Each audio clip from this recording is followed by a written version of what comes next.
राज्याचे मुख्यमंत्री माननीय एकनाथराव शिंदे साहेब, उपमुख्यमंत्री देवेंद्रजी फडणवीस साहेब, मंत्रिमंडळातील उपस्थित असणारे सर्व मंत्रीगण, उपस्थित सर्व सन्माननीय लोकप्रतिनिधी, खासदार, आमदार, आज मोदी साहेबांच्या स्वागताला उपस्थित असणारे सर्व ठाणेकर, पत्रकार मित्र, जमलेल्या बंधू भगिनींनो आणि माझ्या तरुण मित्रांनो, या ठाण्याच्या ऐतिहासिक भूमीमध्ये आज पंतप्रधानांच्या शुभ हस्ते विविध विकास कामांचा प्रकल्पाचं लोकार्पण या ठिकाणी होत आहे आणि भूमिपूजन पण होत आहे।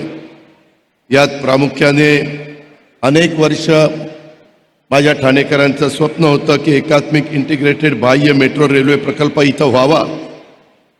नैना क्षेत्रातील प्रकल्पामध्ये देखील TPS-2 आणि ते TPS-7 मधील एकात्मिक पायाभूत सुविधांच्या विकास कामाची पायाभरणी व्हावी।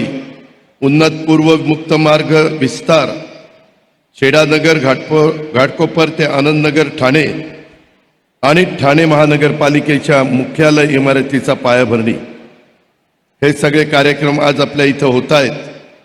मी सुरुवातीलाच या परिसरामध्ये आदरणीय पंतप्रधान साहेब आले, त्यांचं तमाम ठाणेकरांच्या वतीनं, महाराष्ट्राच्या जनतेच्या वतीनं मनापासून स्वागत करतो। आपल्या सर्वांच्या दृष्टीनं मी त्याचा उल्लेख मगाशी वाशिमच्या परिसरामध्ये केला। पंतप्रधानांनी तिसऱ्यांदा देशाची सूत्र हातामध्ये घेतल्यानंतर पहिल्या 100 दिवसामध्ये अनेक महत्त्वाचे निर्णय तुमच्या माझ्या महाराष्ट्राकरता घेतले, देशाकरता तर घेतले। त्याच्यामध्ये वाढवणचं बंदर असेल जवळपास पाऊण लाख कोटी रुपयांचं, त्याचबरोबर बरेच वर्ष आपल्या सगळ्यांची इच्छा होती मराठी भाषेला अभिजात भाषेचा दर्जा मिळावा, ही प्रत्येक मराठी माणसाची आणि मराठी प्रेमींची इच्छा होती आणि ही मागणी या दिवसाची प्रत्येक माणूस आतुरतेने वाट पाहत होता। ती मागणी अभिजात भाषेचा दर्जा देण्याची देशाचे लोकप्रिय पंतप्रधान नरेंद्र मोदी साहेबांनी ती काल पूर्ण केली आणि त्याचा मनस्वी आनंद आणि अभिमान तमाम माझ्या महाराष्ट्रातल्या जनतेला, मराठी भाषिकांना आहे। महाराष्ट्रासाठी अभिमानास्पद निर्णय घेतल्याबद्दल मी पंतप्रधान नरेंद्र मोदी साहेब आणि संपूर्ण केंद्रीय मंत्रिमंडळाचं मनापासून स्वागत करतो। गेल्या 10 वर्षापासून देशाचा विकासाचा ध्यास घेतलेले आदरणीय मोदी साहेबांचे अहोरात्र देशाची आणि देशवासियांची सेवा ते करतायत। सलग तिसऱ्यांदा देशाचं नेतृत्व करण्याचा बहुमान हा आदरणीय मोदी साहेबांना मिळाला आहे।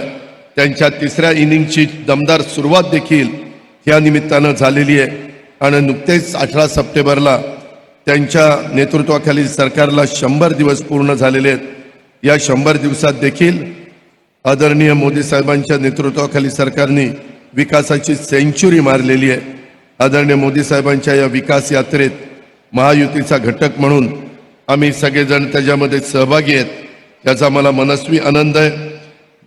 प्रधानमंत्री नरेंद्र मोदी साहेबांनी त्यांच्या पहिल्या 2 इनिंगमध्ये 10 वर्षाच्या कालावधीत भारताची यशस्वीपणे पुनर्बांधणी केलेली आहे। त्यामुळे भारताच्या विकासाचा पाया देखील मजबूत झालेला आहे। आदरणीय मोदी साहेबांनी विकसित भारताची संकल्पना संपूर्ण देशवासियांच्या समोर ठेवली आहे आणि या देश निर्माणाच्या कामात प्रत्येक नागरिकांनी आपलं योगदान देखील दिलं पाहिजे। मोदीजींच्या नेतृत्वाखाली विकासाच्या दृष्टीने पुढचं दशक हे भारताचं असणार आहे, यात माझ्या मनामध्ये तीळमात्र शंका नाही आहे। महाराष्ट्र देखील मोदी साहेबांच्या नेतृत्वाखाली देशाची जशी जोरदार वाटचाल सुरू आहे, मात्र त्यांच्याच मार्गदर्शनाखाली महाराष्ट्रामध्ये देखील एकनाथराव शिंदेंच्या नेतृत्वाखाली दमदार अशा प्रकारची वाटचाल त्या ठिकाणी चालू आहे। अनेक चांगल्या योजना आपण महाराष्ट्रातल्या सर्वसामान्य जनतेला, महिलांना, युवा युवतींना, शेतकरी वर्गाला, सगळ्या घटकाला देण्याचा प्रयत्न केलेला आहे। महिला सक्षमीकरणाबरोबरच त्यांना समाजामध्ये मान, सन्मान, प्रतिष्ठा मिळवून देण्यासाठी आपल्या सरकारने पुढाकार घेतलेला आहे।